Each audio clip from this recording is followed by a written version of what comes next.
So I guess let's just move right into what we're going to talk about. What are we going to talk about today, Mike? Yeah. So I wanted to introduce like an idea about getting a better environment or culture Okay. for, I guess, teams to discuss things. And the example I'm going to use is from the Seattle Seahawks, NFL football team. They have something called Tell the Truth Mondays. And so basically, all players, coaches, staff, or whoever are all, well, maybe not staff, but they're all in the same room and they are allowed to give and like express whatever thought, like an open discussion about whatever is troubling them, what they think is a problem, what they think they did well, et cetera, et cetera. Right. And I think that, also with the people receiving whichever criticism to be able to listen first and take it in without backlashing. Gotcha. Like, well, you can talk, but just not in an aggressive way where it's I don't know the right word to do. hmm Help me out here. It's like in a negative way, Yeah, like trying to like defend without themselves. feeling. Yeah, right. I can see what that would be like. So like maybe something like not being like having like an open floor or like an open locker room in order to like be able to say speak your mind essentially, right? Yeah, I think that's a really interesting thing that a lot of the time we don't get that opportunity.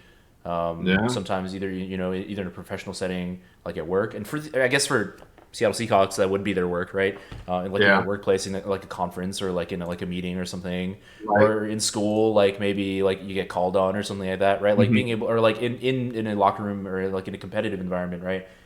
Just right. being in a team huddle, something like that, like being able to say stuff without feeling like you're criticizing someone too hard or being criticized too hard or being called out, Yeah. kind of, right?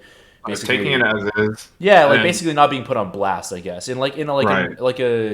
like this is a way to put somebody on blast, but in Mhm. like a way that it's not like you're being blasted, right? So like you're this is like it seems to make sense to me. And sort of like so me and Mike were talking about this and we're sort of coming up with like ways of like how to describe this or whatever, like having a tough time, but John, our local philosopher slash fortune cookie. He liked to call it tough love, hug it out, right? And I kind of like that actually. So like it's like sometimes you got to hear something, right? Like you might be on your shit or whatever, right? Like you might not be, you need to be pulled back or reeled back by the people that care about you the most, right? And that is like really is just like tough love. It's kind of, and we're not talking about like some kind of like serious like intervention level shit, right? But like just like being like, hey, like we need you to do this instead of doing what you're doing right now, or like we want you to continue doing this thing. Even sometimes it could even be just like positive stuff, and then like hugging it out afterwards, making sure that like whatever ended up being said wasn't like like too harsh or too overly critical.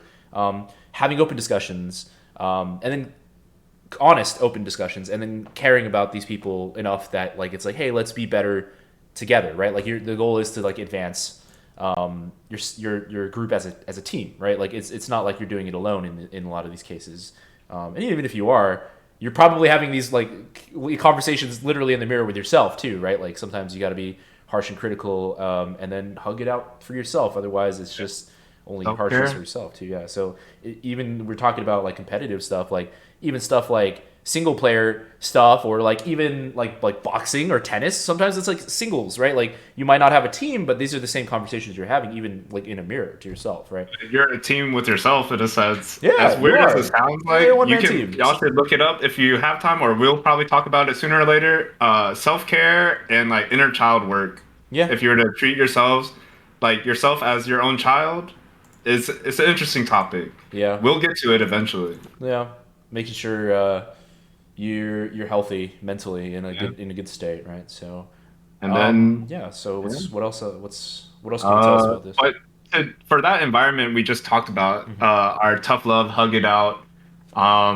You really need good leaders. Yeah. That good culture that is, to be honest, pretty important to the culture of winning. because True. like as you see, like at least in the NBA, like the Miami Heat, Heat I mean culture, football, Seattle Seahawks when they were winning for a while, like Seahawks they culture. had that culture where they can talk together, Yeah, right? that's fair. Yeah, and the emotions of the coaches really make a big, I guess, impact on their players. Yeah, I guess that's what they do say, right? Like it's like a common phrase is like it starts from the top or whatever, right? And I guess Yeah, that would kind of be like what we'd be talking about in that case, right? yeah, like following the emotion of the coaches because they're like you said, they're at the top, the leadership positions. The ability to stay calm even when people are not calm talking to you, I Yeah, think is a pretty tough.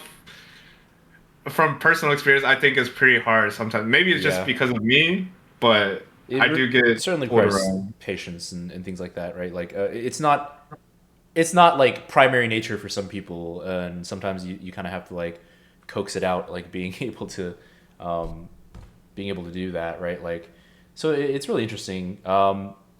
So the ability to be calm and give constructive criticism is like a really big topic that we wanted to talk about today. Um, like in all these situations that we're talking about, especially in competitive environments, uh, it's kind of high stress, right? Like that's just how it is. Competition in its very nature is like you're stressing yourself, your team, whatever, a group, and challenging. It's like the whole point of competition is challenge, right? So obviously, yeah, like being able to stay calm, having that composure, and being able to like provide constructive criticism or whatever on the fly is incredibly difficult, right? And so, and like so a lot of time when we're in those situations, we end up having like a lot of like fight or flight sort of responses. Yeah. Just having a situation where maybe like you feel like you are being challenged, right? And that comes out in a negative way, right? Like if you're being criticized, you might end up trying to like either run away from whatever that criticism may be, and we'll talk a little bit more about that, or maybe like your reaction is to like fight it or lash out or whatever the case may be, right? And like so sort of, and Mike told me I said this, and I don't even remember saying this, but criticism isn't deadly, right? It's not something that's lethal. Like that whole fight or flight reaction is like a remainder of our primal responses, right? But at the same time, it's crucial for us to realize that like just because you're being criticized at any given moment doesn't mean that like you're not in danger at all, right? It's something I think we should like view as a way to as a potential possibility to improve ourselves, especially during Yeah, competition, right? So for sure. on the other hand, though, we do need to be careful because, and this is why this is like such a important topic for us to discuss because it is a fine line. Because when we do our criticism, it's all fine and good, right? Like, but like there is there is a certain danger like where you come into like over like there's constructive criticism and then there's just like negative criticism and like taking somebody down, and then like even worse possibly even like bullying at a certain point. But we don't have to really talk about this one too much, but like what could lead to this could potentially lead to like a negative aspect of things and like maybe like border even on like abuse or bullying, right? So we need to be really really careful when we provide our criticism that these kind of situations don't occur or Yeah. prop up. So There's a yeah, thing with this. I was thinking, like, yeah. if some people, like, if we go back to what we said about we needed good leaders and good culture to have this constructive criticism, it kind of brings in the accountability part, right? Yeah, Because like some people also scapegoat too and play victim, but yeah, that's why you need those good leaders yeah, to absolutely. manage that. Just a little quick going off tangent, but Well, yeah, Mikey, I have a question for you. Are you tilted? dude, I'm always tilted.